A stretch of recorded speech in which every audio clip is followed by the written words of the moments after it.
여러분, 단 한 발의 미사일도 쏘지 않았는데 세계 최강 정보기관들이 한 나라의 이름 앞에 줄을 섰습니다. 군사력 통계에선 찾을 수도 없고 핵무기조차 없는 나라입니다. 그런데 지금 러시아, 중국, 미국 등 강대국들의 전략 보고서엔 이 나라의 이름이 붉은색 경고로 표시돼 있습니다. 겉으론 약해 보이지만 속은 누구보다 단단한 나라. 그 놀라운 나라의 이름은 바로 대한민국이었습니다. 그 전에 잠깐 1초 만에 누를 수 있는 좋아요 버튼을 꾹 눌러주시면 영상 제작에 아주 큰 힘이 됩니다. 그럼 바로 시작하겠습니다. 영국 캠브리지대 안보전략학과 강의실에는 특유의 긴장감이 감돌았습니다. 수십 명의 학생들이 피오나 킹슬리 교수님의 강의를 기다리고 있었죠. 교수가 강의실에 들어서자 학생들의 웅성거림이 일순간 사라졌습니다. 오늘은 동아시아 안보 지형에 대해 논의할 겁니다. 특히 한반도와 주변국 관계에 집중하죠. 킹슬리 교수가 말을 이어가려는 순간 앞줄에 앉아있던 일본 유학생 하루키 시마다가 손을 들었습니다. 교수님, 솔직히 한국이 무슨 전략적 가치가 있는지 모르겠습니다. 한국은 미국이 없으면 끝이잖아요.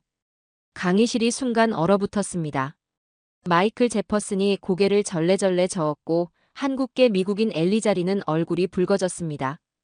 그러나 킹슬리 교수는 아무 말도 하지 않고 천천히 칠판으로 걸어갔습니다.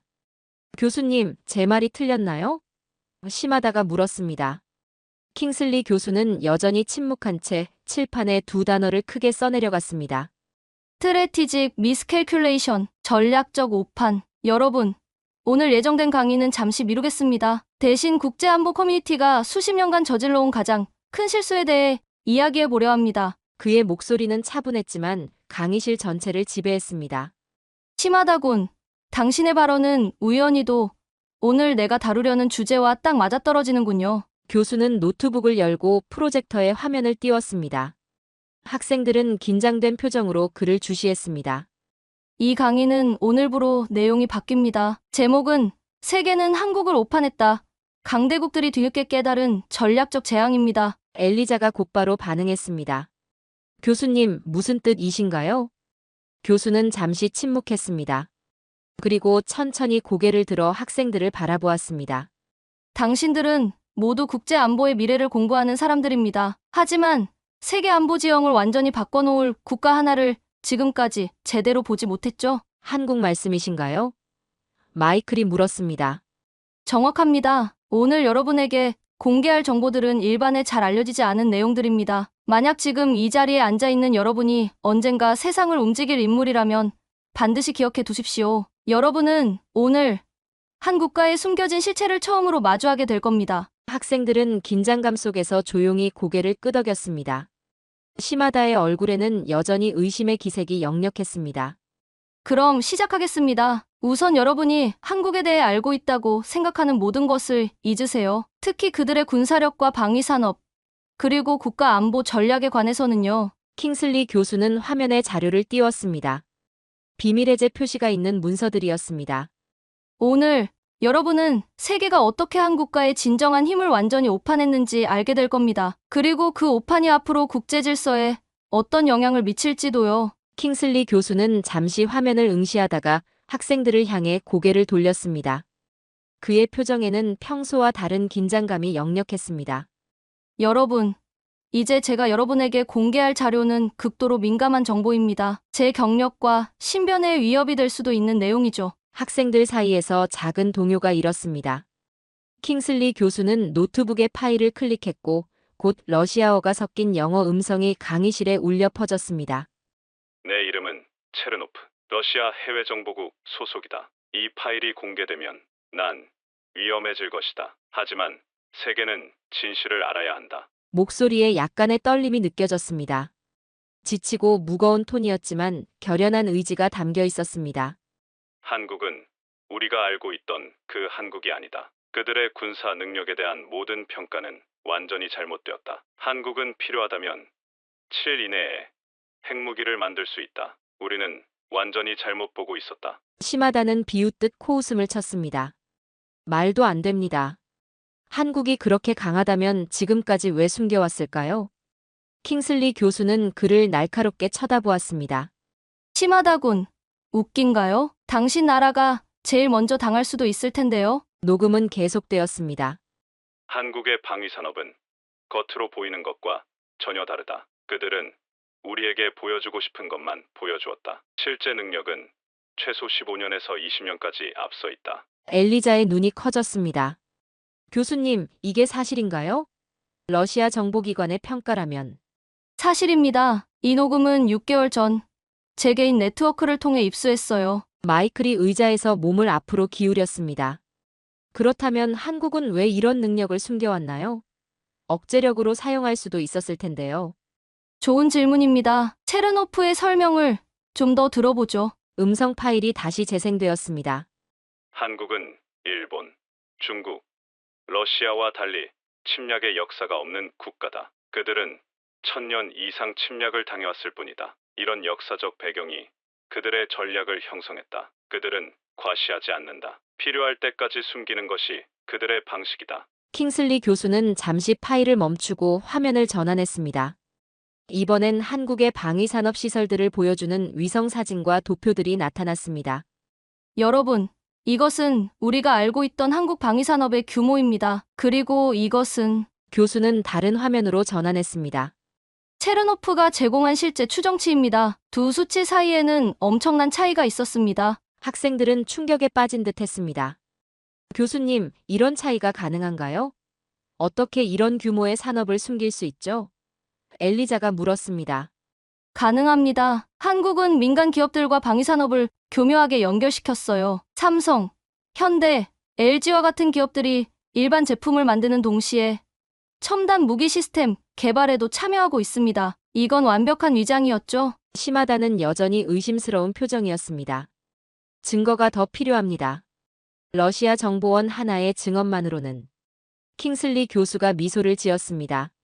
물론이죠. 지금부터 그 증거들을 하나씩 보여드리겠습니다. 하지만 먼저 체르노프의 경고를 들어보시죠. 녹음이 다시 시작되었습니다. 한국은 이미 우리 모두의 안보 계산을 바꿔놓았다. 그들은 조용히 그러나 확실하게 강대국이 되었다. 그리고 가장 무서운 점은 아무도 그것을 알아차리지 못했다는 것이다. 킹슬리 교수는 체르노프의 음성 파일을 잠시 멈추고 프로젝터 화면을 전환했습니다. 대형 스크린에는 각종 무기 체계와 군사력 비교표가 나타났습니다. 여러분, 이제부터 제가 보여드릴 자료들은 표면적 수치와 실제 성능 간의 차이를 보여줍니다. 숫자가 전부가 아니라는 것을 명확히 보여주는 사례들이죠. 교수는 먼저 항공기 자료를 클릭했습니다. FA-50 경공격기의 사진이 화면에 떴습니다. 한국의 FA-50은 겉보기에는 경공격기로 분류됩니다. 하지만 실전에서의 성능은 어떨까요? 그는 다른 파일을 열었습니다. 극비 표시가 있는 러시아 공군의 평가 보고서였습니다.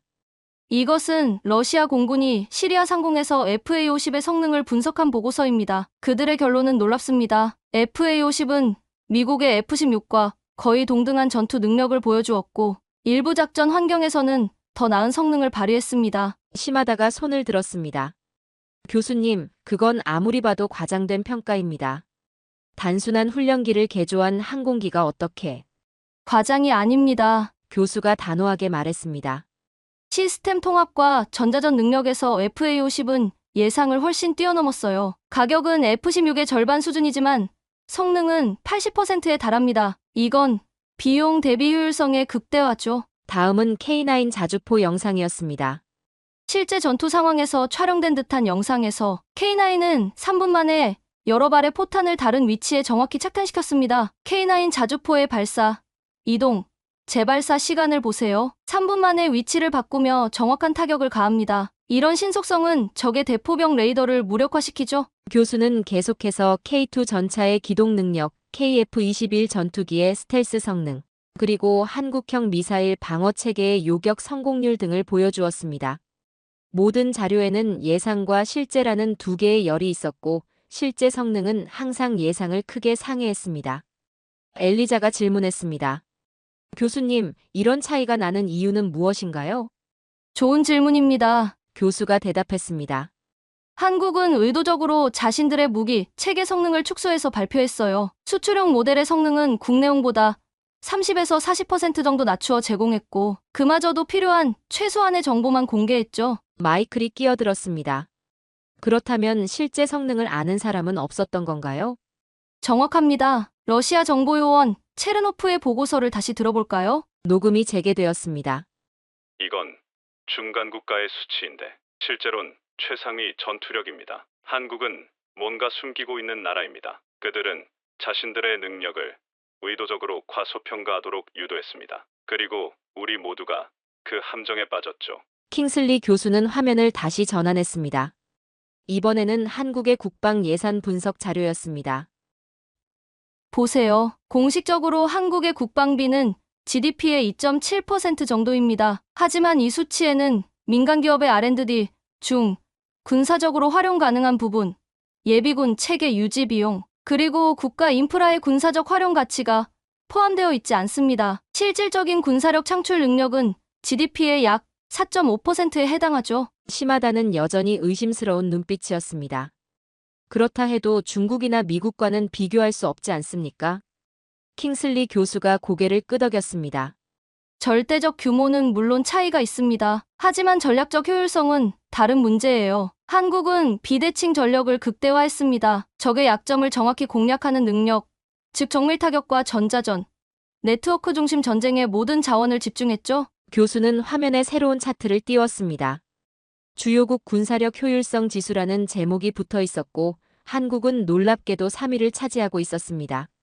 이것은 투입 자원 대비 전투력 창출 능력을 나타낸 지표입니다. 한국은 이스라엘에 이어 세계 3위를 기록했습니다. 절대적 규모는 작지만 효율성은 최상위권이죠. 킹슬리 교수는 잠시 학생들의 반응을 살폈습니다.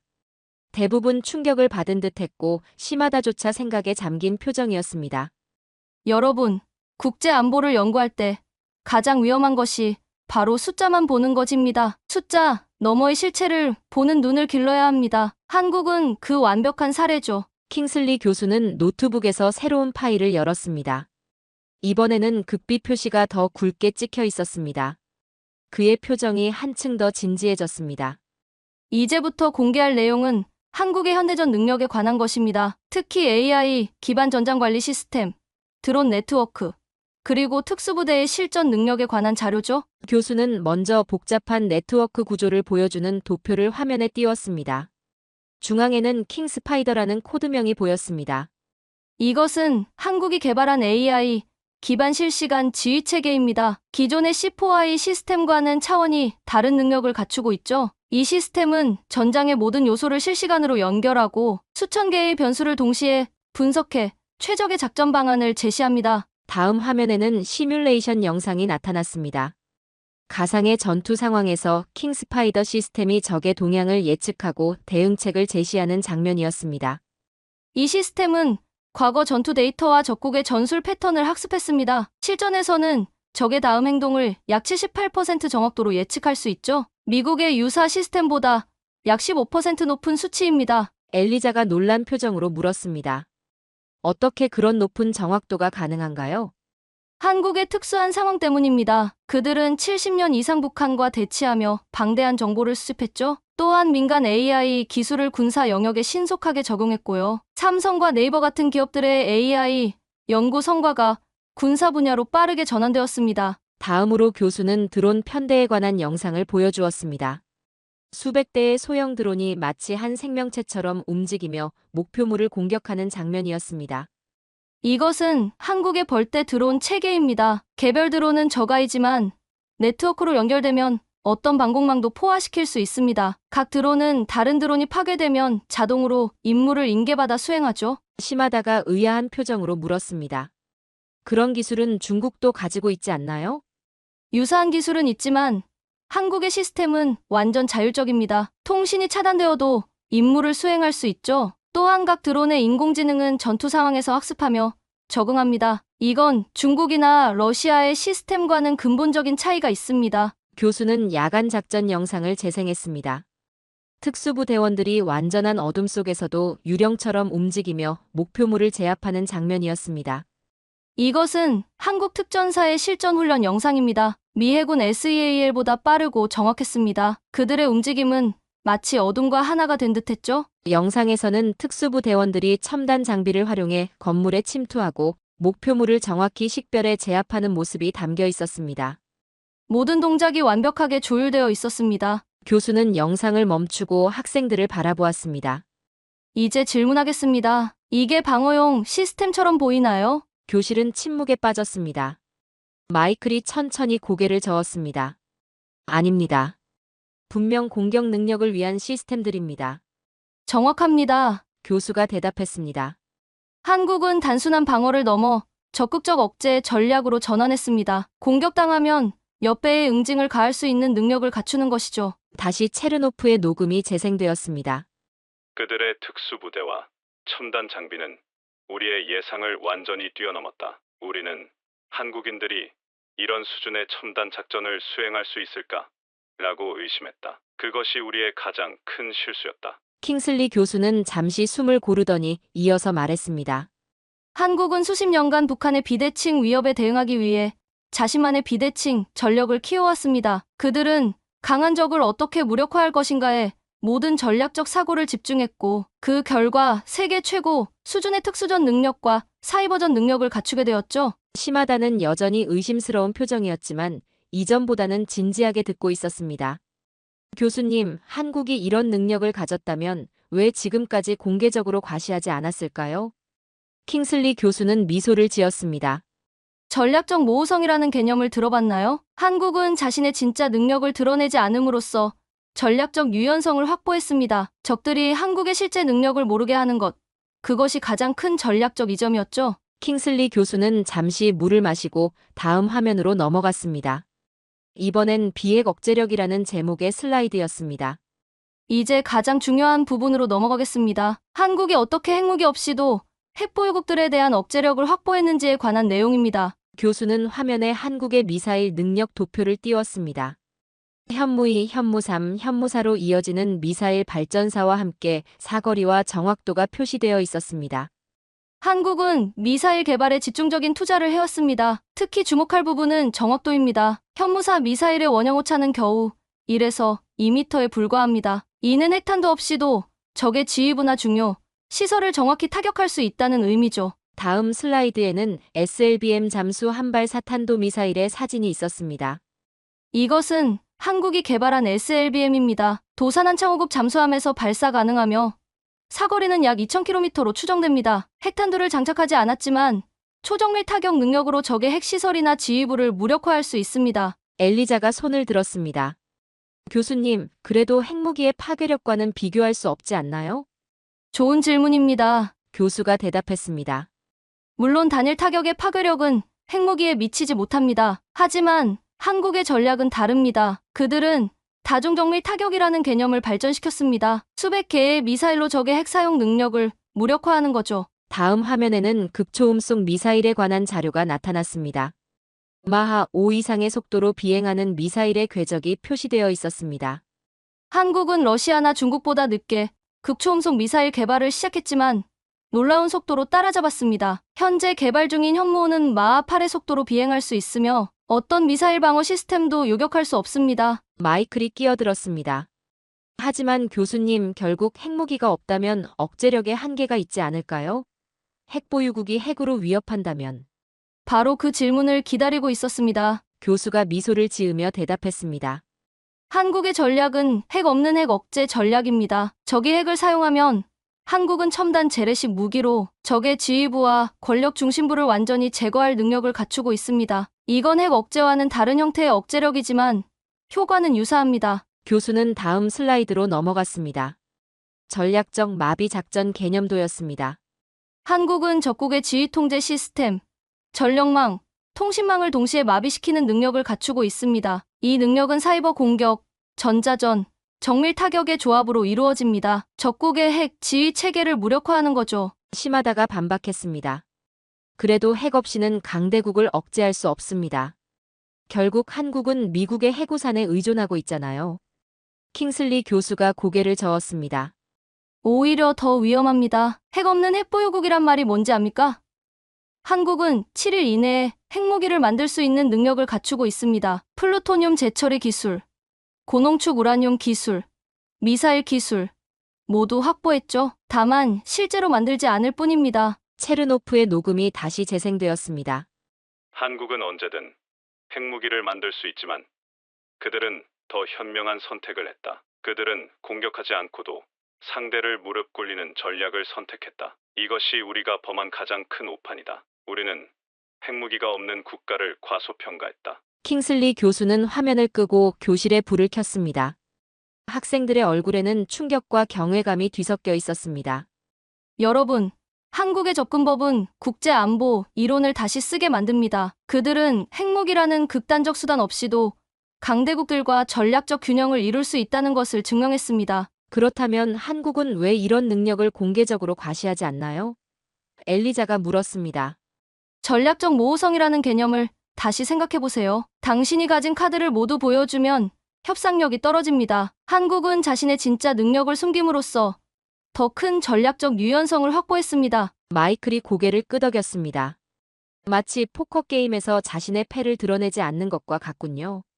정확합니다. 이제 체르노프의 가장 중요한 평가를 들어보겠습니다. 녹음이 재생되었습니다. 한국은 세계 최초로 비핵 억제의 새로운 모델을 확립했다. 그들은 핵무기 없이도 핵 보유국을 억제할 수 있다는 것을 증명했다. 이것은 앞으로 세계 안보 질서를 완전히 바꿀 수 있는 새로운 패러다임이다. 킹슬리 교수는 다시 노트북을 열고 화상회의 프로그램을 실행했습니다. 화면 속에 한 여성이 나타났습니다. 금발의 날카로운 눈빛을 지닌 그녀는 어딘가 긴장된 표정이었습니다. 여러분, 이분은 마르첼라 부젠스카입니다. 폴란드의 저명한 국제분쟁 전문 기자죠. 지난 3년간 한국의 군사 문화를 취재해왔습니다. 마르첼라, 당신의 경험을 학생들과 나눠주시겠어요? 마르첼라는 고개를 끄덕이며 말을 시작했습니다. 약간의 동유럽 억양이 느껴졌습니다. 안녕하세요. 캠브리지 학생 여러분. 제가 처음 한국에 도착했을 때 저는 단지 또 다른 미국 동맹국을 취재하러 간다고 생각했습니다. 하지만 제가 목격한 것은 완전히 다른 세계였습니다. 그녀는 잠시 물을 마시고 계속했습니다. 가장 놀라웠던 것은 한국 사회에 스며든 군사 문화였습니다. 대학생들을 만났는데 그들 대부분이 군복무를 마친 상태였고 그들의 군사적 지식과 인식이 충격적이었습니다. 미국이나 유럽 학생들과는 완전히 달랐죠. 마르첼라의 화면이 바뀌며 사진들이 나타났습니다. 예비군 훈련장에서 훈련 중인 청년들의 모습, 전술 토론을 하는 장면들이었습니다. 한국 남성들은 대학에 다니면서도 매년 예비군 훈련을 받습니다. 예전에는 일부 학교에서 캠퍼스 내 훈련이 있었지만 지금은 대부분 외부 훈련장으로 이동하더군요. 하지만 중요한 건 그들의 태도였습니다. 훈련장에서 봤던 대학생들의 총기 다루는 솜씨, 전술적 이해도는 놀라웠습니다. 다음 사진에는 일반 시민들이 참여하는 민방위 훈련 장면이 담겨 있었습니다. 서울 사람들은 전쟁을 두려워하지 않더군요. 그냥 일상처럼 대비하고 있었어요. 매달 민방위 훈련이 있고 대피소는 지하철역마다 있습니다. 폴란드인으로서 저는 러시아의 위협을 알고 있지만 한국 사람들의 준비 태세는 완전히 다른 차원이었습니다. 마르첼라는 잠시 말을 멈추고 심호흡을 했습니다. 가장 충격적이었던 건 한국 사회의 이중성이었습니다. 겉으로는 케이팝, 화장품, 드라마의 나라지만 그 아래에는 강철 같은 군사 문화가 있었습니다. 서울 시내에서 불과 50km 떨어진 곳에 적이 있는데도 사람들은 평화롭게 살아가고 있었습니다. 이런 상황에 적응한다는 것이 어떤 의미인지 여러분은 상상할 수 있나요? 시마다가 질문했습니다. 그래서 바르샤바가 서울화되고 있다는 말은 무슨 뜻인가요? 좋은 질문입니다. 마르첼라가 대답했습니다. 우크라이나 전쟁 이후 폴란드는 한국의 모델을 따르기 시작했습니다. 민간인 사격 훈련, 학교에서의 생존 교육, 전 국민 비상대응 시스템까지요. 우리는 한국의 방식을 배우고 있습니다. 총 쏠 줄 아는 성인이 편의점보다 많다는 게 말이 됩니까? 한국에서는 그렇습니다. 마이클이 손을 들었습니다. 한국인들의 정신적 회복력이 특별한 건가요? 마르첼라는 고개를 끄덕였습니다. 그들은 끊임없는 위기 속에서도 번영하는 법을 배웠습니다. 한국의 대학생들은 취업을 준비하면서도 전쟁을 준비합니다. 연애를 하면서도 생존 기술을 익힙니다. 이건 단순한 군사 훈련이 아니라 문화적 현상입니다. 마르첼라는 다음 사진을 보여주었습니다. 한국의 지하 군사시설과 벙커 시스템이었습니다. 이건 제가 특별 허가를 받고 촬영한 사진입니다. 한국 전역에는 이런 시설들이 있습니다. 전시에 정부와 군이 계속 기능할 수 있도록 설계되어 있죠. 그들은 최악의 상황에 대비하되 일상은 평화롭게 유지합니다. 이것이 제가 본 한국의 진짜 모습입니다. 킹슬리 교수가 질문했습니다. 마르첼라, 당신이 한국에서 가장 놀랐던 점은 무엇인가요? 마르첼라는 잠시 생각하더니 대답했습니다. 그들의 결의입니다. 한국인들은 다시는 1950년처럼 되지 않겠다는 결의를 가지고 있었습니다. 어느 노인분이 제게 말씀하셨죠. 우리는 한 번 나라를 잃어봤다. 다시는 그런 일이 없을 것이다. 이 단순한 문장에 그들의 모든 국가 전략이 담겨 있었습니다. 그녀는 마지막 사진을 보여주었습니다. 한국의 젊은이들이 웃으며 카페에 앉아 있는 모습이었습니다. 이 학생들 모두 군사 훈련을 받았고 총을 쏠 줄 알며 생존 기술을 갖추고 있습니다. 하지만 그들은 평범한 일상을 살아갑니다. 이것이 한국의 진정한 힘입니다. 전쟁의 그림자 속에서도 미래를 향해 나아가는 능력이죠. 킹슬리 교수는 마르첼라에게 감사를 표하고 화상회의를 종료했습니다. 교실은 깊은 침묵에 빠졌습니다. 여러분, 교수가 천천히 말을 이어갔습니다. 마르첼라가 설명한 것이 바로 한국의 군사력 이면에 있는 진짜 힘입니다. 기술이나 장비가 아닌 문화와 정신입니다. 전쟁 준비가 일상에 녹아든 사회. 그것이 한국의 가장 무서운 전략적 자산이죠. 시마다의 얼굴에는 이제 의심보다 생각에 잠긴 표정이 역력했습니다.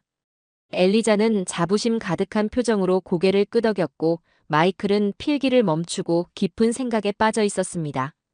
킹슬리 교수는 마르첼라와의 화상통화가 끝난 후 교실의 적막감을 느꼈습니다. 그는 천천히 강단을 가로질러 걸으며 다시 노트북으로 돌아갔습니다. 여러분, 지금까지 우리는 한국의 군사력과 사회적 준비 태세에 대해 살펴봤습니다. 하지만 이제 가장 중요한 부분으로 넘어가려 합니다. 왜 이 모든 정보가 지금까지 제대로 평가되지 않았는지에 관한 내용입니다. 교수는 화면에 러시아 정보기관 내부 평가 문서라는 제목의 파일을 열었습니다. 비밀 해제 도장이 찍혀 있었지만 일부는 여전히 검게 칠해져 있었습니다. 이것은 체르노프이 유출한 또 다른 문서입니다. 러시아 정보기관이 한국에 대한 자신들의 오판을 분석한 내부 보고서죠. 문서의 첫 페이지에는 굵은 글씨로 적힌 문구가 눈에 띄었습니다. 재평가 필요 한국은 협력국이 아닌 전략적 위협. 여러분, 이 문서의 핵심은 간단합니다. 러시아와 중국을 비롯한 여러 강대국들이 한국을 미국의 하위 동맹국으로만 봤다는 것입니다. 그들은 한국이 독자적인 전략적 행위자라는 사실을 완전히 간과했죠. 엘리자가 손을 들었습니다. 교수님, 그렇다면 이 오판이 언제부터 시작된 건가요? 6.25 전쟁 이후부터입니다. 당시 한국은 완전히 파괴된 나라였고 미국의 원조에 의존했죠. 이런 이미지가 국제사회에 각인되었습니다. 그리고 한국이 빠르게 성장했음에도 불구하고 그 이미지는 쉽게 바뀌지 않았어요. 교수는 다음 슬라이드로 넘어갔습니다. 빙산 이론이라고 적힌 도표였습니다. 이 도표는 러시아 분석가들이 만든 것입니다. 그들의 결론은 충격적이었습니다. 우리가 본 건 빙산의 일각이었다는 거죠. 도표는 물 위의 작은 부분만 드러난 거대한 빙산을 보여주고 있었습니다. 수면 위의 부분에는 공개된 한국의 능력이라고 적혀 있었고 수면 아래 훨씬 큰 부분에는 실제 능력이라고 쓰여 있었습니다. 러시아 정보기관의 추정에 따르면 한국의 실제 군사적 능력은 공개된 것보다 약 3배 정도 더 크다고 합니다. 특히 사이버전, 전자전, 우주 기술 분야에서요. 마이클이 질문했습니다. 교수님, 그렇다면 한국은 언제부터 이런 전략을 취했나요? 1990년대 후반부터입니다. 그들은 아시아 금융위기를 겪으며 중요한 교훈을 얻었죠. 외부의 도움에만 의존해서는 안 된다는 것을. 그 이후 한국은 조용히 자립형 방위 체계를 구축하기 시작했습니다. 교수는 체르노프의 마지막 음성 파일을 재생했습니다. 우리의 가장 큰 실수는 한국을 단지 미국의 동맹국으로만 본 것이다. 그들은 우리가 생각했던 것보다 훨씬 더 독립적이고 강력했다. 이제 한국은 미국이 아시아에서 철수하더라도 자신을 지킬 수 있는 나라가 되었다. 아마도 이것이 그들의 계획이었을 것이다. 킹슬리 교수는 음성 파일을 끄고 학생들을 바라보았습니다. 여러분, 우리가 지금까지 한국을 동맹국으로만 봤다는 게 바로 전략적 오판입니다. 한국은 더 이상 보호받아야 할 나라가 아닙니다. 그들은 독자적인 전략적 중심축이 되었어요. 교수는 천천히 칠판으로 걸어가 처음에 썼던 스트래티직 미스캘큘레이션 옆에 스트래티직 비스트라고 추가로 적었습니다. 전략적 오판에서 전략적 야수로 한국은 이제 새로운 범주의 국가가 되었습니다. 핵 없이도 강대국들과 대등하게 경쟁할 수 있는 국가. 겉으로 드러난 모습보다 훨씬 더 강력한 국가죠? 시마다는 더 이상 비웃지 않았습니다. 그의 표정은 진지했고 무언가 깊은 생각에 잠긴 듯 했습니다. 이것은 국제 안보의 패러다임을 바꾸는 일입니다. 교수가 계속했습니다. 앞으로 우리는 모든 중견국들을 다시 평가해야 할지도 모릅니다. 겉으로 보이는 것만으로 판단하지 말고 그 이면의 전략적 의도와 실질적 능력을 파악해야 합니다. 엘리자가 고개를 끄덕였습니다. 한국이 미국이 없으면 끝이라는 초기 발언이 얼마나 잘못되었는지 이제 이해됩니다. 킹슬리 교수는 미소를 지었습니다. 정확합니다. 오히려 한국은 미국이 아시아에서 철수하더라도 자신을 지킬 수 있는 몇 안 되는 동맹국 중 하나가 되었습니다. 그들은 외부의 도움 없이도 생존할 수 있는 전략과 능력을 갖추었죠. 교수는 슬라이드를 띄웠습니다. 그것은 최근 작성된 듯한 국제안보평가 보고서였습니다. 이것은 지난달 작성된 보고서입니다. 여기서 한국은 더 이상 지역 강국이 아닌 전략적 균형자로 분류되었습니다. 이는 한국이 이제 지역 안보 구도에서 독자적인 영향력을 행사할 수 있다는 인정이죠. 킹슬리 교수는 깊은 숨을 내쉬었습니다. 여러분, 우리는 지금 국제 안보의 패러다임이 바뀌는 순간을 목격하고 있습니다. 한국의 사례는 앞으로 많은 중견국들에게 모델이 될 것입니다. 핵무기 없이도 강대국에 맞설 수 있다는 새로운 패러다임의 시작이죠. 킹슬리 교수는 노트북을 닫고 다시 학생들을 바라보았습니다. 이제 마지막 결론으로 넘어가겠습니다. 지금까지 우리는 한국의 군사력, 전략, 사회적 준비 태세, 그리고 국제사회의 오판에 대해 살펴봤습니다. 하지만 가장 중요한 질문이 남아 있습니다. 왜 한국은 이 모든 것을 숨겼을까요? 교실에는 긴장감이 감돌았습니다. 학생들은 모두 교수의 말에 집중했습니다. 일반적으로 국가들은 자신의 군사력을 과시하기 마련입니다. 군사 퍼레이드를 열고 미사일 발사 장면을 공개하고 첨단 무기를 자랑하죠. 북한, 러시아, 중국 모두 그렇게 합니다. 하지만 한국은 다른 길을 택했습니다. 킹슬리 교수는 잠시 생각에 잠긴 듯 침묵했습니다. 그들은 침묵하고 있었습니다. 필요 없었으니까요. 한국의 침묵은 준비가 안 돼서가 아니었습니다. 그냥 보여줄 필요가 없었을 뿐입니다. 마이클이 질문했습니다. 교수님, 그럼 한국의 전략은 의도적인 속임수였나요? 속임수라기보다는 전략적 모호성이라고 하는 게 더 정확할 겁니다. 교수가 대답했습니다. 적이 여러분의 능력을 모를 때 여러분은 전략적 우위를 점할 수 있습니다. 적은 여러분의 대응을 예측할 수 없게 되죠. 엘리자가 끼어들었습니다. 그렇다면 한국의 침묵은 약함의 표현이 아니라 강함의 표현이었군요. 정확합니다. 교수가 고개를 끄덕였습니다. 진정한 강자는 자신의 힘을 과시할 필요가 없습니다. 한국 사람들은 말이 적은 사람일수록 행동은 강하다라는 철학을 가지고 있습니다. 그들은 말보다 행동으로 증명하는 전략을 택했죠. 교수는 천천히 강단을 가로질러 걸으며 계속 말을 이어갔습니다. 여러분, 국제관계에서 가장 위험한 국가는 무엇일까요? 핵을 가진 국가? 대규모 군대를 가진 국가?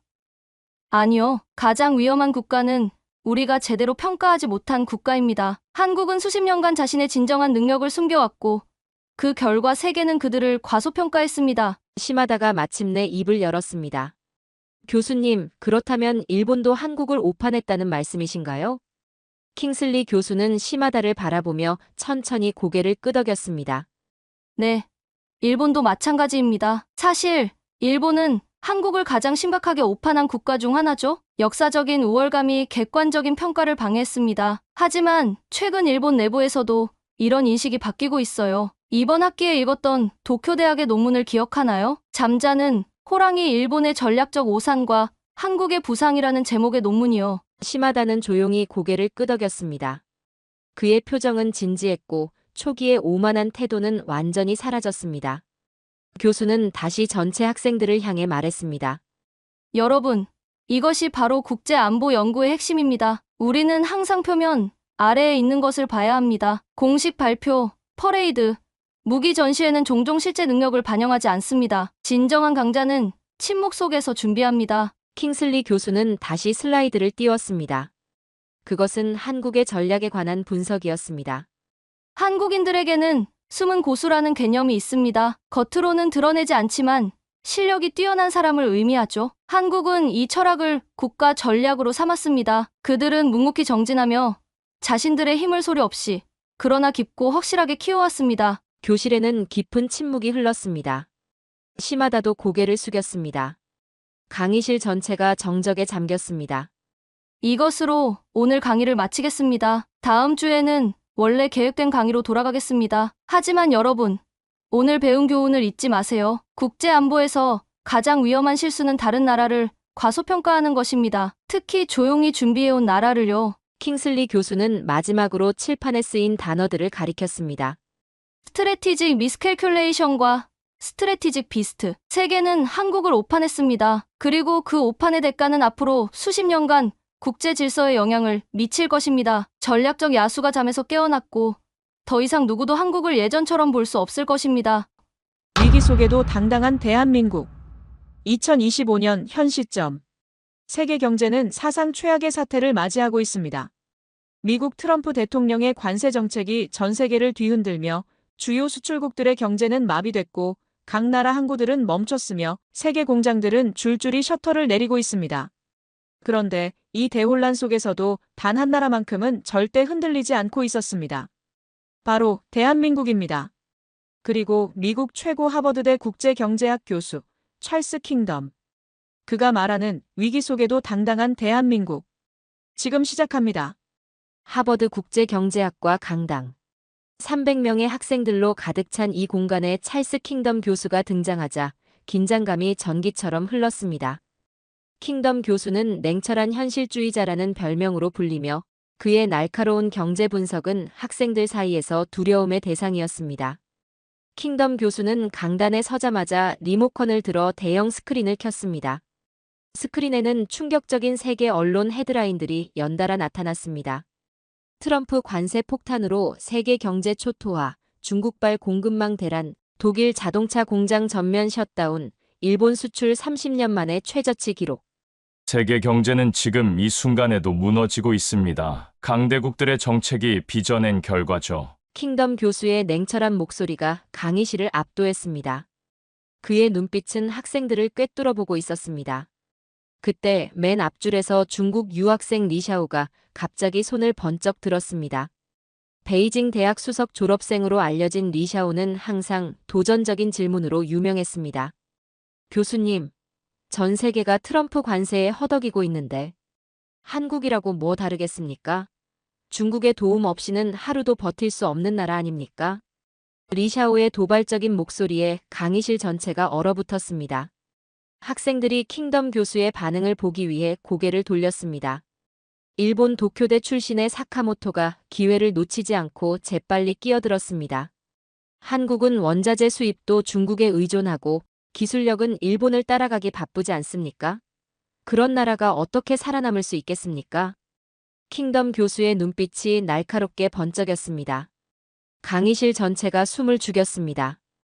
킹덤 교수는 천천히 그러나 위협적인 걸음으로 리모컨을 들어 버튼을 강하게 눌렀습니다. 스크린이 전환되자 강의실 전체가 충격에 빠졌습니다. 화면에는 세계 각국의 무역 지수가 그래프로 표시되어 있었습니다. 모든 국가가 급격한 하락세를 보이는 가운데 유독 한 곡선만이 상승하고 있었습니다. 빨간색 선으로 강조된 그 나라의 이름은 바로 대한민국. 킹덤 교수는 강단으로 돌아오며 차갑게 웃었습니다. 그런데 이상하지 않습니까?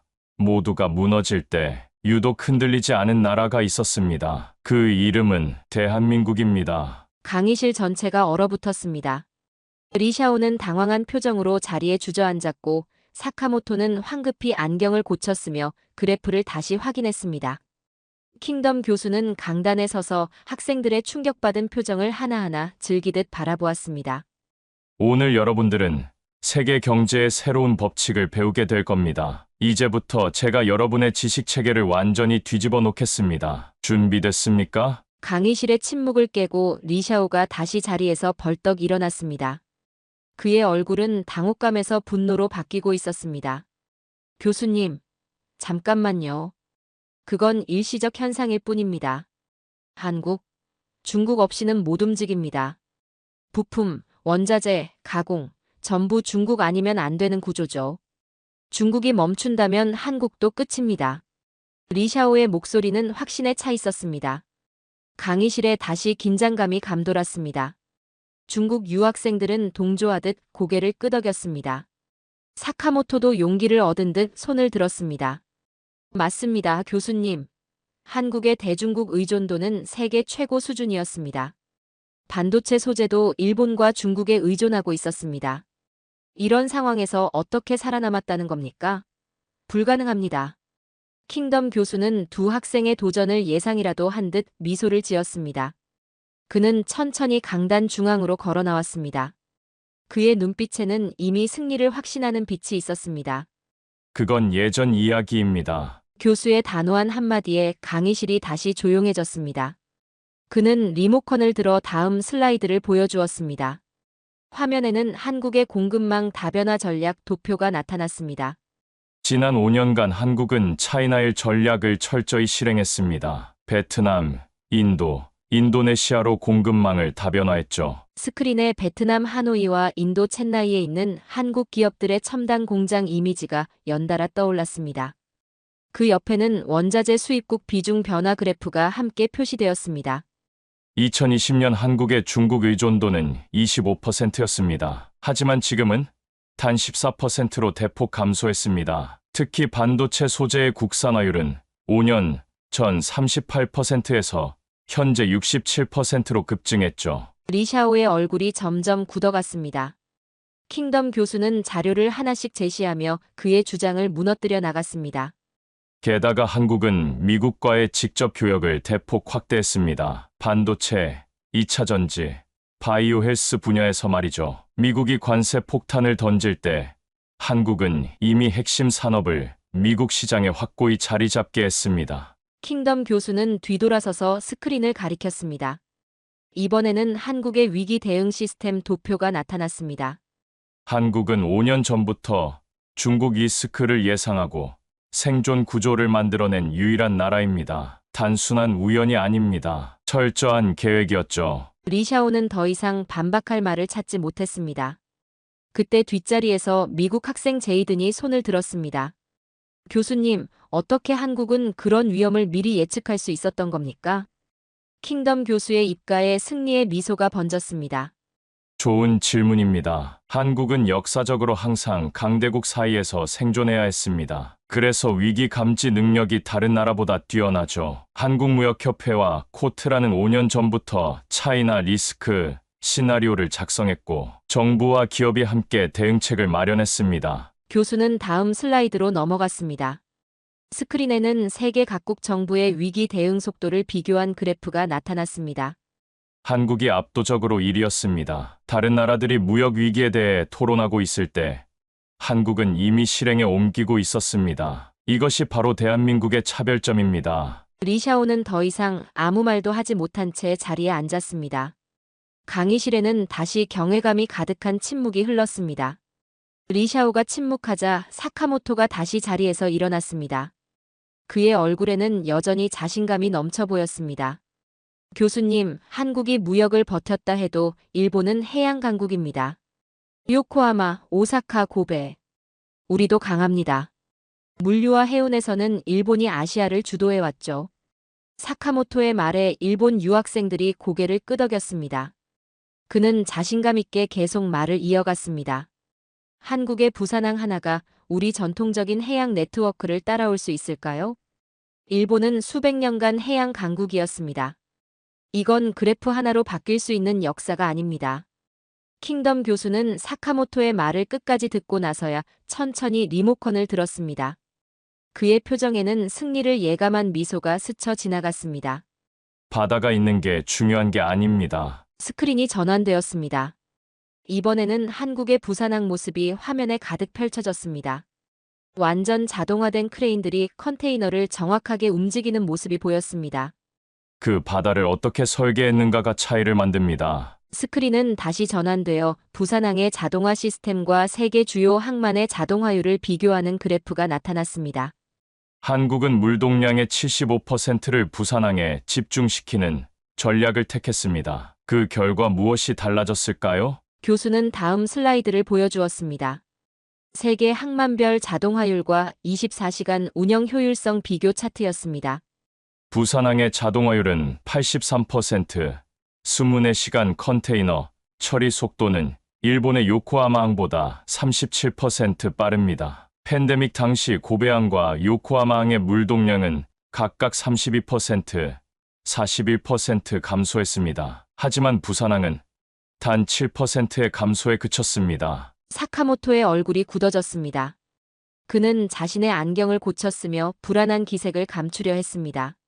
바다만 가지고는 아무것도 달라지지 않습니다. 그 바다를 어떤 시스템으로 설계하느냐가 중요합니다. 한국은 위기 상황에서도 멈추지 않는 해운 네트워크를 구축한 겁니다. 킹덤 교수는 스크린을 가리키며 다음 자료를 보여주었습니다. 한국 해운업의 디지털 전환 사례와 글로벌 해운 데이터 플랫폼 구축 현황이었습니다. 한국은 단순히 물건을 실어 나르는 것이 아니라 전체 해운 생태계를 디지털화했습니다. 화물 추적, 선박 관리, 항만 운영을 모두 통합한 시스템을 구축했죠. 그래서 세계적인 물류 대란이 일어났을 때도 가장 빠르게 대응할 수 있었습니다. 사카모토는 더 이상 반박하지 못한 채 자리에 앉았습니다. 강의실에 다시 긴장감이 감돌았습니다. 캐나다 학생 사라 킴이 경외감을 숨기지 않고 소리쳤습니다. 와, 정말 대단하네요. 한국은 어떻게 이런 시스템을 만들어낼 수 있었을까요? 킹덤 교수는 그녀의 질문에 답하기 전에 마지막 슬라이드를 보여주었습니다. 한국 해운, 조선, 금융, 무역이 하나로 통합된 대형 생태계 구조도였습니다. 한국은 항만을 가진 나라가 아닙니다. 항만을 설계한 나라입니다. 항만, 해운, 조선, 금융, 이 모든 것이 하나의 시스템으로 통합된 유일한 국가입니다. 강의실 전체가 놀라움에 휩싸였습니다. 킹덤 교수의 말 한마디가 사카모토의 자신감을 완전히 무너뜨린 순간이었습니다. 긴장감이 감도는 강의실 안에서 미국 학생 제이든이 조심스럽게 손을 들었습니다. 그는 하버드 경제학부에서 가장 분석적인 학생으로 알려져 있었습니다. 교수님, 질문이 있습니다. 한국의 이런 대응이 정말 전략적 선택이었을까요? 혹시 한국은 그냥 내수 시장이 작아서 어쩔 수 없이 수출한 거 아닌가요? 필요에 의한 결과일 뿐 특별한 전략은 아닐 수도 있지 않을까요? 제이든의 날카로운 질문에 강의실이 다시 술렁였습니다. 학생들은 이제 킹덤 교수가 어떻게 대답할지 호기심 어린 눈으로 지켜보았습니다. 킹덤 교수는 잠시 침묵했습니다. 그리고 천천히 고개를 끄덕였습니다. 맞습니다. 한국은 선택한 게 아니라 살기 위해 바다로 나간 나라입니다. 킹덤 교수의 예상치 못한 솔직한 대답에 강의실은 더욱 조용해졌습니다. 제이든의 얼굴에는 잠시 승리감이 스쳤습니다. 그러나 킹덤 교수는 곧 다시 말을 이었습니다. 그의 목소리에는 더욱 강렬한 확신이 담겨 있었습니다. 하지만 그 절박함을 전략으로 만든 나라, 그게 바로 대한민국입니다. 스크린에는 한국의 경제 발전 단계와 각 위기 상황별 대응 전략이 타임라인으로 나타났습니다. 1997년 IMF 외환위기 때 한국은 국가적 위기를 맞았습니다. 하지만 그들은 그 위기를 디지털 인프라 구축의 기회로 전환했죠. 세계 최고 수준의 초고속 인터넷 네트워크를 전국에 구축했습니다. 킹덤 교수는 다음 슬라이드로 넘어갔습니다.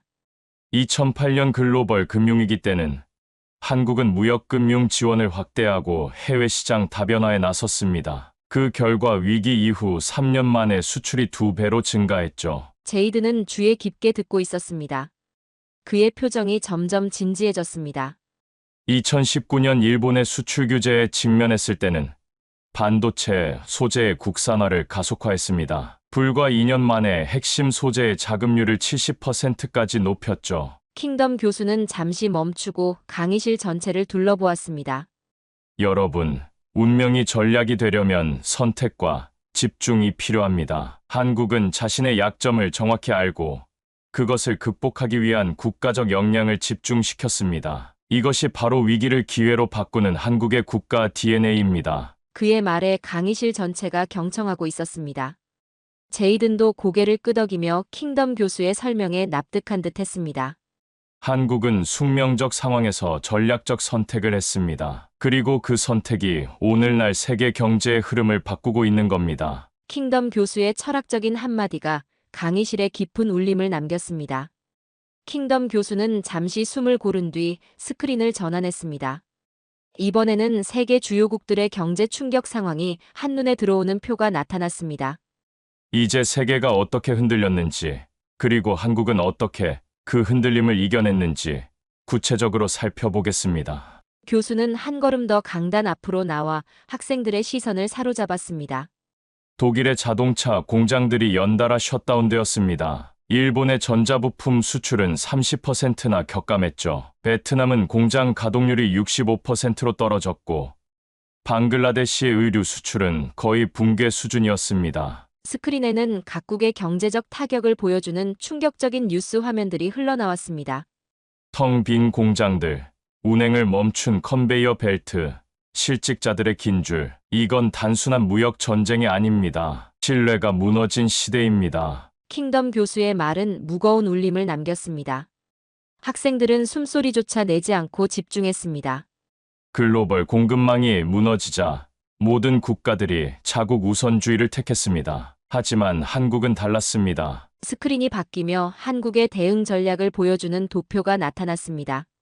한국은 트럼프의 관세 폭탄이 터지기 전부터 두 가지 전략을 준비했습니다. 하나는 공급망 다변화였고, 다른 하나는 기술 집약적 수출 강화였습니다. 교수는 다음 슬라이드를 보여주었습니다. 한국의 첨단 산업 분야 수출 현황이었습니다. 반도체, 배터리, 2차 전지 분야에서 한국은 독보적인 기술력을 확보했습니다. 그 결과 미국이 먼저 한국에게 손을 내밀었습니다. 제재 대상이 아닌 필수 파트너로 인정한 겁니다. 강의실 뒤편에서 누군가가 작게 탄성을 내뱉었습니다. 킹덤 교수는 계속해서 말을 이어갔습니다. 코트라와 한국수출입은행, 그리고 주요 해운사들은 움직이는 대응 시스템을 갖추고 있었습니다. 위기가 발생하면 48시간 이내에 전략적 대응이 시작되는 체계죠. 스크린에는 한국의 무역 위기 대응 시스템 구조도가 나타났습니다. 정부, 금융, 기업, 해운, 물류가 하나로 연결된 복잡한 네트워크였습니다. 이 시스템 덕분에 한국은 트럼프의 관세 폭탄이 터졌을 때도 가장 민첩하게 대응할 수 있었습니다. 다른 나라들이 충격으로 얼어붙어 있을 때 한국은 이미 새로운 경로를 찾아내고 있었죠. 킹덤 교수는 학생들의 반응을 살피며 잠시 멈추었습니다. 리샤오와 사카모토는 더 이상 도전적인 모습을 보이지 않았습니다. 그들의 얼굴에는 이제 진지함이 가득했습니다. 세계는 흔들렸고 한국은 설계했습니다. 이것이 바로 대한민국이 다른 나라와 차별화되는 지점입니다. 강의실은 완전한 침묵 속에 빠져들었습니다. 킹덤 교수의 말 한마디 한마디가 학생들의 머릿속에 깊이 각인되고 있었습니다. 리샤오가 한 번 더 용기를 내어 손을 들었습니다. 그의 목소리는 이전보다 훨씬 조심스러웠습니다. 한국도 타격 있었습니다. 자동차 수출도 줄었고. 킹덤 교수는 리샤오의 말을 잠시 듣더니 날카롭게 끊었습니다. 그의 눈빛은 더욱 강렬해졌습니다. 그래서 더 놀라운 겁니다. 맞았는데 넘어지지 않았습니다. 스크린이 다시 바뀌었습니다. 이번에는 한국의 산업별 수출 현황을 보여주는 상세한 그래프였습니다. 자동차, 조선, 철강 분야는 타격을 입었습니다. 그건 사실입니다. 하지만 반도체, 배터리, 바이오, 방산 분야는 오히려 수출이 증가했습니다. 킹덤 교수는 스크린의 그래프를 가리키며 계속했습니다. 위기는 모든 산업을 똑같이 강타하지 않습니다. 중요한 건 어떤 산업에 집중하고 있느냐입니다. 한국은 미래 산업, 시스템 기반 산업에 이미 역량을 집중해 놓았습니다. 학생들은 이제 완전히 킹덤 교수의 설명에 몰입해 있었습니다. 초반의 도전적인 분위기는 온데간데 없이 사라졌습니다. 더 놀라운 사실은 이것입니다. 킹덤 교수는 다음 슬라이드를 보여주었습니다. 미국의 주요 기업들이 한국에 보낸 공급망 요청 문서들이었습니다. 트럼프 행정부가 관세 폭탄을 던졌을 때 미국 기업들은 오히려 한국 기업들에게 공급망 강화를 요청했습니다. 테슬라는 배터리 공급을 늘려달라고 했고, 애플은 메모리 반도체 확보를 요청했죠. 마이크로소프트와 아마존은 데이터 센터용 부품 공급 계약을 서둘렀습니다. 킹덤 교수는 의미심장한 미소를 지었습니다. 세계 경제의 중심부에서 필수 불가결한 존재가 되는 것. 이것이 바로 한국이 추구한 전략입니다. 그들은 제재나 관세의 대상이 아니라 반드시 지켜야 할 파트너가 된 겁니다. 스크린에는 이제 세계 주요 대기업들과 한국 기업 간의 협력 네트워크가 도표로 나타났습니다. 복잡하게 얽힌 선들은 한국이 글로벌 공급망의 핵심 허브가 되었음을 보여주고 있었습니다.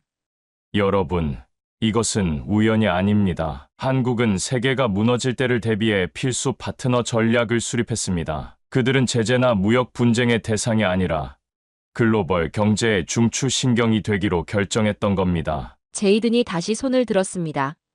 그렇다면 한국의 이런 전략은 얼마나 오래 지속될 수 있을까요? 다른 나라들도 이제 한국의 전략을 모방하려 할 텐데요. 킹덤 교수는 제이든의 질문에 감탄하는 듯한 표정을 지었습니다. 훌륭한 질문입니다. 하지만 시스템은 하루아침에 만들어지지 않습니다. 한국이 지금의 시스템을 구축하는 데 30년이 걸렸습니다. 모방하려면 그만큼의 시간과 노력이 필요하죠. 강의실 전체가 이제 킹덤 교수의 말 한마디 한마디에 집중하고 있었습니다.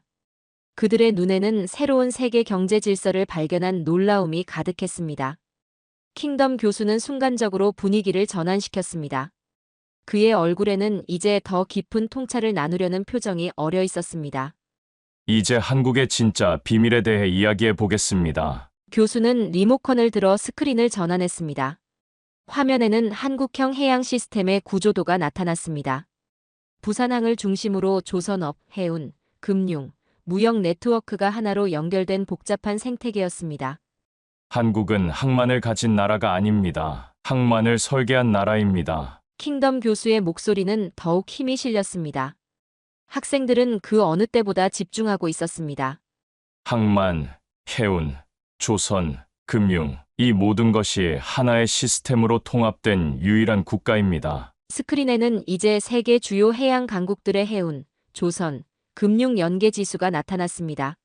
한국이 압도적인 일이었습니다. 다른 나라들은 항만을 운영합니다. 한국은 바다의 생태계를 설계했습니다. 이게 바로 결정적인 차이점입니다. 킹덤 교수는 다음 슬라이드를 보여주었습니다. 세계 해운 위기 때 각국 항만의 대응 속도를 비교한 자료였습니다. 2021년 수에즈 운하 사고로 글로벌 물류가 마비되었을 때 부산항은 단 18시간 만에 대체 항로를 가동했습니다. 일본의 요코하마항은 72시간, 중국의 상하이항은 96시간이 걸렸죠. 사카모토의 얼굴이 다시 한번 굳어졌습니다. 그는 이제 완전히 패배를 인정한 듯 했습니다. 한국의 통합해양 시스템은 단순한 물류망이 아닙니다. 정보, 자본, 기술, 인력이 실시간으로 연결된 살아있는 유기체입니다. 킹덤 교수는 스크린에 나타난 한국의 해양 디지털 트윈 시스템을 가리켰습니다. 한국은 세계 최초로 전체 해양 물류를 디지털 트윈으로 구현했습니다. 실시간으로 모든 선박과 화물의 위치를 추적하고 AI가 최적의 항로와 하역 일정을 계산합니다. 심지어 날씨와 해류까지 고려해서요. 강의실 전체가 감탄에 빠졌습니다. 캐나다 학생 사라킴은 놀라움을 감추지 못했습니다. 이런 시스템이 있었다니 믿기 힘들어요. 킹덤 교수는 고개를 끄덕였습니다. 우리가 잘 몰랐을 뿐입니다. 한국은 화려한 홍보보다 시스템의 완성도에 집중했습니다. 그들은 30년간 묵묵히 이 생태계를 만들어 왔습니다. 교수는 마지막 슬라이드를 보여주었습니다. 한국의 해양 전략이 세계 경제에 미치는 영향력을 보여주는 도표였습니다. 세계 무역의 16%가 한국의 해양 시스템을 통과합니다. 전 세계 컨테이너선의 23%가 한국에서 만들어졌고 글로벌 해운 데이터의 19%가 한국의 플랫폼에서 처리됩니다. 킹덤 교수는 깊은 숨을 들이쉬고 천천히 내뱉었습니다. 이것이 바로 한국이 세계 경제의 흐름 속에서 필수 불가결한 존재가 된 진짜 이유입니다. 바다를 지배하는 자가 세계를 지배합니다. 그리고 한국은 조용히 그러나 확실하게 바다를 장악해왔습니다. 강의실은 이제 경외감으로 가득 찼습니다. 학생들의 눈에는 세계 경제에 숨겨진 진실을 발견한 충격이 역력했습니다. 강의실은 완전한 침묵에 휩싸였습니다. 학생들은 킹덤 교수가 펼쳐보인 충격적인 사실들을 소화하느라 말을 잇지 못했습니다. 리샤오와 사카모토는 자신들의 도전이 완전히 무너진 것을 인정하는 듯 고개를 숙이고 있었습니다. 제이든이 천천히 자리에서 일어났습니다. 그의 목소리에는 깊은 감탄이 담겨 있었습니다. 교수님, 그럼 한국은 이 위기를 기회로 바꾼 유일한 나라네요. 킹덤 교수는 느리게 고개를 끄덕였습니다. 그의 표정은 이제 승리의 기쁨을 넘어 진지한 통찰로 가득 차 있었습니다. 세계는 지금 무너지는 시스템을 다시 설계하고 있습니다. 교수는 마지막 슬라이드를 띄웠습니다. 화면에는 위기 속에도 당당한 대한민국이라는 문구와 함께 태극기가 펄럭이는 모습이 나타났습니다. 그리고 그 중심엔 위기 속에도 당당했던 대한민국이 있습니다. 킹덤 교수는 천천히 강단 중앙으로 걸어 나왔습니다. 그의 발걸음은 무겁지만 확신에 찬 모습이었습니다. 여러분, 오늘 우리는 세계 경제의 새로운 주역을 발견했습니다. 크기로는 작지만 영향력으로는 결코 작지 않은 나라, 대한민국입니다. 그의 목소리는 강의실 구석구석까지 울려 퍼졌습니다. 한국은 더 이상 강대국 사이에서 생존하는 나라가 아닙니다. 이제는 세계의 흐름을 주도하는 나라가 되었습니다. 사라 킴이 또다시 감탄을 금치 못하고 질문했습니다. 교수님, 그렇다면 한국의 다음 전략은 무엇일까요? 앞으로는 어떤 방향으로 나아갈까요? 킹덤 교수는 깊은 생각에 잠긴 듯 잠시 침묵했습니다. 그리고 천천히 대답했습니다. 한국은 이미 통합형 국가로 진화하고 있습니다. 산업 간 경계를 허물고 모든 역량을 하나로 연결하는 전략이죠. 반도체와 배터리, 해운과 조선, 문화와 기술, 이 모든 것을 융합해 새로운 가치를 창출하고 있습니다. 학생들은 이제 완전히 킹덤 교수의 말에 매료되어 있었습니다.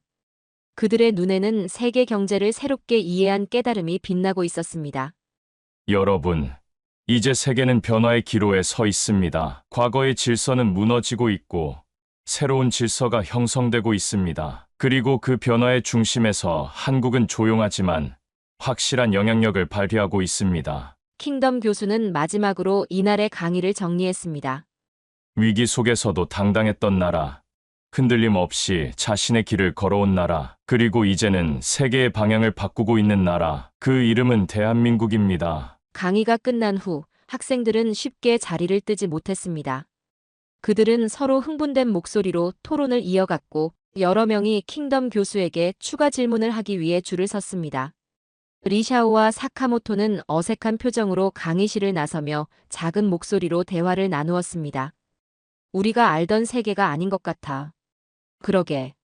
한국에 대해 다시 공부해봐야겠어. 킹덤 교수는 창가에 서서 이 모든 광경을 바라보며 미소 지었습니다. 그는 오늘 강의가 이 젊은 엘리트들의 시각을 영원히 바꿔놓았음을 알고 있었습니다. 위기 속에서도 당당한 대한민국. 이제 세계는 그 진실을 인정할 수밖에 없다. 교수는 작은 목소리로 중얼거리며 강의 자료를 정리했습니다. 오늘의 강의는 끝났지만 한국의 새로운 여정은 이제 막 시작되고 있었습니다. 오늘의 사연은 여기까지입니다. 구독과 좋아요는 영상 제작에 아주 큰 힘이 됩니다. 지금까지 감동테라스 저는 소희였습니다. 오늘도 우리 구독자님들의 가정에 따뜻한 행복이 가득하시길 진심으로 바라겠습니다.